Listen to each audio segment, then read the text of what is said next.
Hi friends, welcome back to my channel. Friends, ಎಲ್ಲರೂ ಹೇಗಿದ್ದೀರಾ? ನಾನು ತುಂಬಾ ಚೆನ್ನಾಗಿದ್ದೀನಿ. ಎಲ್ಲರೂ ಚೆನ್ನಾಗಿದ್ದೀರಾ ಅಂತ ಭಾವಿಸ್ತೀನಿ. ಫ್ರೆಂಡ್ಸ್, ಇವತ್ತು ಕೆಲವೊಂದು ಯೂಸ್ಫುಲ್ ಕಿಚನ್ ಟಿಪ್ಸ್ನ ನಿಮ್ಮ ಹತ್ರ ಶೇರ್ ಮಾಡ್ಕೊತಾ ಇದ್ದೀನಿ. ಪ್ಲೀಸ್ ವಿಡಿಯೋನ ಸ್ಕಿಪ್ ಮಾಡಿದರೆ ಎಂಡ್ವರೆಗೂ ನೋಡಿ. ಈಗ ನೋಡಿ, ಕೆಲವೊಂದು ಸಾರಿ ಈ ಥರ ಸ್ಟೀಲ್ ಬಾಕ್ಸ್ಗಳು ತುಂಬಾ ಟೈಟ್ ಆಗಿರುತ್ತೆ. ಕ್ಯಾಪ್ಗಳು ತುಂಬ ಕಷ್ಟಪಟ್ಟು ತೆಗಿಬೇಕಾಗುತ್ತೆ. ನೋಡಿ, ಆ ಥರ ಇದ್ದಾಗ ಸ್ವಲ್ಪ ಈಸಿಯಾಗಿ ನಮಗೆ ಬರಬೇಕು ಅಂತಂದರೆ ಈ ಟಿಪ್ನ ಫಾಲೋ ಮಾಡಿ ಫ್ರೆಂಡ್ಸ್.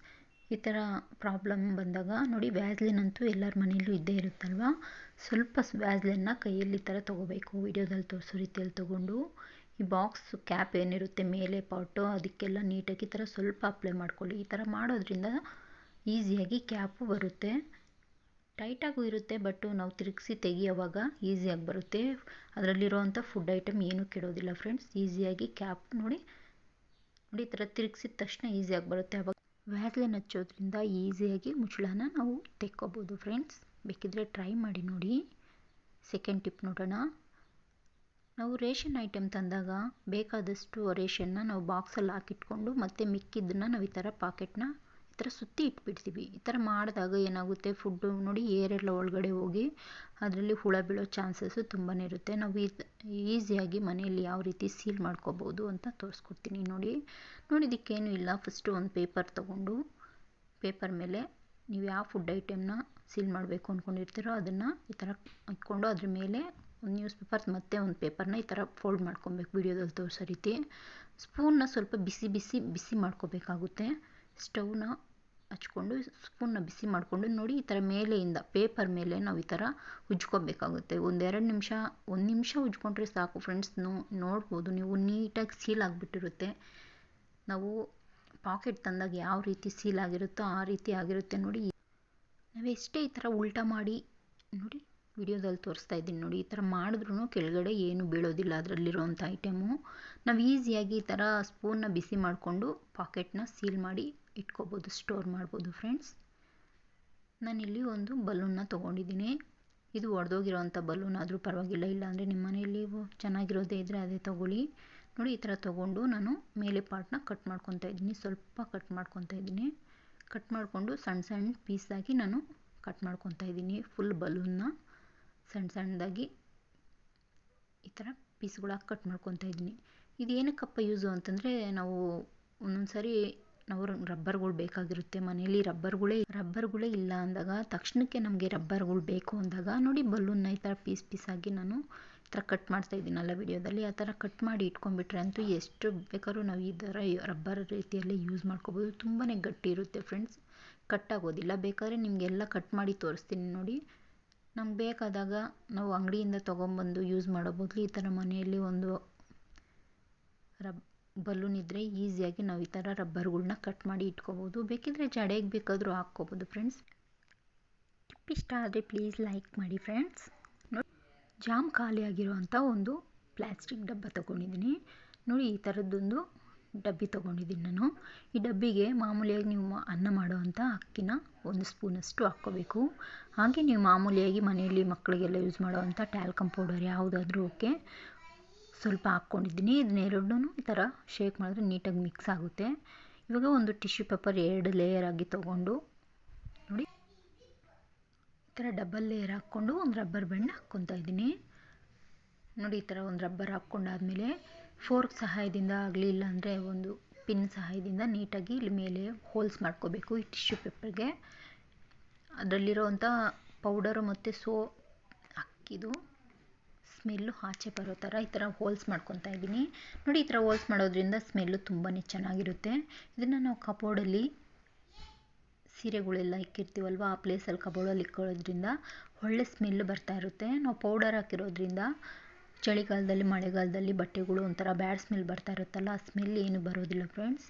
ಒಳ್ಳೆ ಫ್ರೆಶ್ ಫೀಲ್ ಆಗುತ್ತೆ, ಒಳ್ಳೆಯೇ ಸ್ಮೆಲ್ ಬರ್ತಾ ಇರುತ್ತೆ ಕಬೋರ್ಡ್ ತೆಗೆದಿದ ತಕ್ಷಣ ನೋಡಿ. ನೆಕ್ಸ್ಟ್ ಟಿಪ್ಪು, ನಾವು ಹಸಿಮೆಣ್ಸಿನ್ಕಾಯಿನ ಈ ಥರ ಕೆಲವರು ಕೈಯಲ್ಲಿ ಕಟ್ ಮಾಡ್ತಾ ಇರ್ತಾರೆ. ಈ ಥರ ಕಟ್ ಮಾಡಿದಾಗ ಕೆಲವರು ತುಂಬಾ ಕೈ ಉರಿ ಬರ್ತಾ ಇರುತ್ತೆ, ಬೆರಳುಗಳೆಲ್ಲ ತುಂಬಾ ಹೊತ್ತು ಹುರಿತಾ ಇರುತ್ತಲ್ವ. ಆ ಥರ ಉರಿ ಬಂದಾಗ ನೋಡಿ, ಈ ಥರ ಕೈಯಲ್ಲಿ ಕಟ್ ಮಾಡಿದರೂ ಪರವಾಗಿಲ್ಲ. ಕಟ್ ಮಾಡಿದಾಗ ತಕ್ಷಣವೇ ನಾವು ನೋಡಿ, ಒಂದು ಸ್ಪೂನಲ್ಲಿ ಒಂದು ಅರ್ಧ ಸ್ಪೂನಷ್ಟು ಹಸಿ ಹಾಲಾಗಲಿ ಕಾಯಿಸಿರೋ ಹಾಲು ಯಾವುದಾದ್ರೂ ಓಕೆ, ಈ ಥರ ಹಾಲನ್ನ ಈ ಥರ 2 ಕೈಗೂ ಉಜ್ಕೊಂಡ್ಬಿಡಬೇಕು.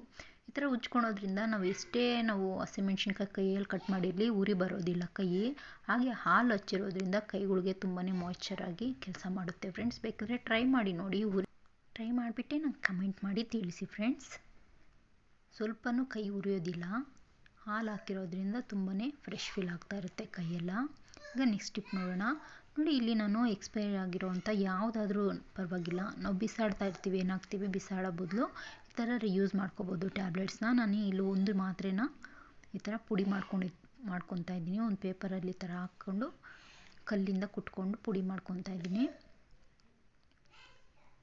ನಾವು ಟ್ಯಾಬ್ಲೆಟ್ನ ಬಿಸಾಡ್ತಾ ಇರ್ತೀವಿ, ಎಕ್ಸ್ಪೈರಿ ಡೇಟ್ ಆಗೋಗಿದೆ ಅಂತ ಬಿಸಾಕೋ ಬದಲು ಇದರಲ್ಲಿ ತುಂಬಾ ಯೂಸ್ಫುಲ್ ಇದೆ ಫ್ರೆಂಡ್ಸ್ ಟ್ಯಾಬ್ಲೆಟಿಂದ. ನೋಡಿ, ಈ ಥರ ಪುಡಿ ಮಾಡ್ಕೊಂಡಾದ್ಮೇಲೆ ಒಂದು ಬೌಲಲ್ಲಿ ಒಂದು ಅರ್ಧ ಗ್ಲಾಸಷ್ಟು ನೀರು ತೊಗೊಂಡಿದ್ದೀನಿ. ನೋಡಿ, ಅರ್ಧ ಗ್ಲಾಸ್ ನೀರಿಗೆ ಒಂದು ಬೌಲ್ಗೆ ತೊಗೊಂಡು ನಾನು ಈ ಪೌಡರ್ನ ಪುಡಿ ಮಾಡಿರೋವಂಥ ಪೌಡರ್ನ ಆ ಬೌಲ್ಗೆ ಹಾಕ್ಕೊತಾ ಇದ್ದೀನಿ. ಹಾಕ್ಕೊಂಡು ಒಂದು 1/4 ಚಮಚದಷ್ಟು ಅರಿಶಿನ ಹಾಕ್ಕೊತಾ ಇದ್ದೀನಿ. ಈ ಥರ ಅರಿಶಿನ ಎರಡು ಮಿಕ್ಸ್ ಆಗಬೇಕು. ನಾವು ಹಾಕಿರೋವಂಥ ಮಾತ್ರೆ ಪೌಡರು ಮತ್ತು ಅರಿಶಿನ ಎರಡು ನೀಟಾಗಿ ಮಿಕ್ಸ್ ಆಗೋ ಥರ ಸ್ಪೂನಲ್ಲಿ ಕಲಿಸ್ಕೊತಾ ಇದ್ದೀನಿ. ಇದನ್ನು ಒಂದು ಸ್ಪ್ರೇ ಬಾಟಲ್ಗೆ ಹಾಕ್ಕೊತಾ ಇದ್ದೀನಿ. ಸ್ಪ್ರೇ ಬಾಟಲ್ ಇದ್ದರೆ ಸ್ಪ್ರೇ ಬಾಟಲ್ಗೆ ಹಾಕ್ಕೊಡಿ, ಇಲ್ಲಾಂದರೆ ನಿಮ್ಮ ಹತ್ರ ಯಾವುದಾದ್ರೂ ವಾಟರ್ ಬಾಟಲ್ ಇದ್ದರೆ ಅದಕ್ಕೆ ಹಾಕ್ಕೊಂಡು ಮುಚ್ಚಳಗೆ ಹೋಲ್ಸ್ ಮಾಡ್ಕೊಂಡಾದರೂ ಯೂಸ್ ಮಾಡ್ಕೋಬೋದು. ನೋಡಿ, ನನ್ನ ಹತ್ರ ಸ್ಪ್ರೇ ಬಾಟಲ್ ಇತ್ತು, ನಾನು ಸ್ಪ್ರೇ ಬಾಟಲ್ಗೆ ಹಾಕ್ಕೊಂಡು ತೋರಿಸ್ತಾ ಇದ್ದೀನಿ. ಇದು ನಾವು ನೈಟು ಮಲಗೋವಾಗ ಕಿಚನೆಲ್ಲ ಕ್ಲೀನ್ ಮಾಡಾದಮೇಲೆ ಕೆಲವೊಂದು ಸರಿ ಜಿರಳೆಗಳು ನೈಟಲ್ಲಿ ತುಂಬ ಓಡಾಡ್ತಾ ಇರುತ್ತಲ್ವ, ನೈಟಲ್ಲಿ ಜಿರಳೆ ಹಲ್ಲಿಗಳೆಲ್ಲ ಓಡಾಡ್ತಾ ಇರುತ್ತೆ. ನೋಡಿ, ಕಿಚನ್ನಲ್ಲಿ ಈ ಥರ ಸ್ಟವ್ ಹತ್ರ ಮತ್ತು ಸಿಂಕ್ ಹತ್ರ ಕಿಟಕಿಗಳ ಹತ್ರ ಎಲ್ಲೆಲ್ಲಿ ಜಿರಳೆಗಳು ಜಾಸ್ತಿ ಓಡಾಡುತ್ತೆ ಅಂತ ನಿಮ್ಗೆ ಗೊತ್ತಿರುತ್ತಲ್ವ, ಆ ಪ್ಲೇಸಲ್ಲೆಲ್ಲ ಈ ಥರ ನೀರನ್ನ ಸ್ಪ್ರೇ ಮಾಡ್ಕೋಬೇಕು. ನೋಡಿ, ಈ ಥರ ಸಿಂಕಲ್ಲೆಲ್ಲ ಆಲ್ಮೋಸ್ಟ್ ಅಲ್ಲೇ ಜಾಸ್ತಿ ಬರ್ತಾ ಇರುತ್ತೆ. ನೋಡಿ, ಅಲ್ಲಿ ಸಿಂಕ್ ಕೆಳಗಡೆ ಮತ್ತು ಕಬೋರ್ಡ್ ಹತ್ರ ನಿಮ್ಗೆ ಎಲ್ಲೆಲ್ಲಿ ಬರುತ್ತೆ ಅನಿಸುತ್ತೋ ಅಲ್ಲೆಲ್ಲ ನಾವು ಸ್ಪ್ರೇ ಮಾಡ್ಕೊಂಡು ಮಲಗೋದ್ರಿಂದ ಜಿರಳೆಗಳು ಈ ಮೆಡಿಷನ್ ಸ್ಮೆಲ್ಗೆ ಬರೋದಿಲ್ಲ ಫ್ರೆಂಡ್ಸ್. ಹಲ್ಲಿಗಳು ಅಷ್ಟೇ ಈ ಸ್ಮೆಲ್ಗೆ ಬರೋದಿಲ್ಲ. ನೋಡಿ, ಈ ಮಿಕ್ಕಿರೋಂಥ ನೀರನ್ನು ಬೇಕಾದ್ರೆ ನೀವು ಯೂಸ್ ಮಾಡ್ಕೋಬೋದು. ಈಗ ನೆಕ್ಸ್ಟ್ ಟಿಪ್ ನೋಡೋಣ.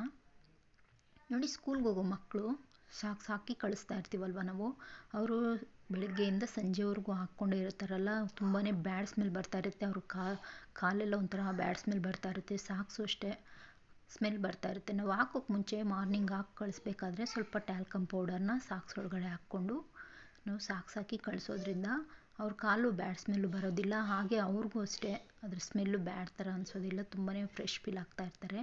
ನನ್ನ ಯೂನಿಫಾರ್ಮ್ದು ತೋರಿಸ್ತಾ ಇಲ್ಲ, ಮಗುವುದೇ ಇದೊಂದಿತ್ತು ಅದು ತೋರಿಸ್ತಾ ಇದ್ದೀನಿ. ನೀವು ಇದನ್ನು ಯೂನಿಫಾರ್ಮ್ಗೆ ಹಾಕಿ ಕಳಿಸೋವಂಥ ಸಾಕ್ಸ್ಗೂ ನೀವು ಹಾಕಿ ಕಳಿಸ್ಬೋದು.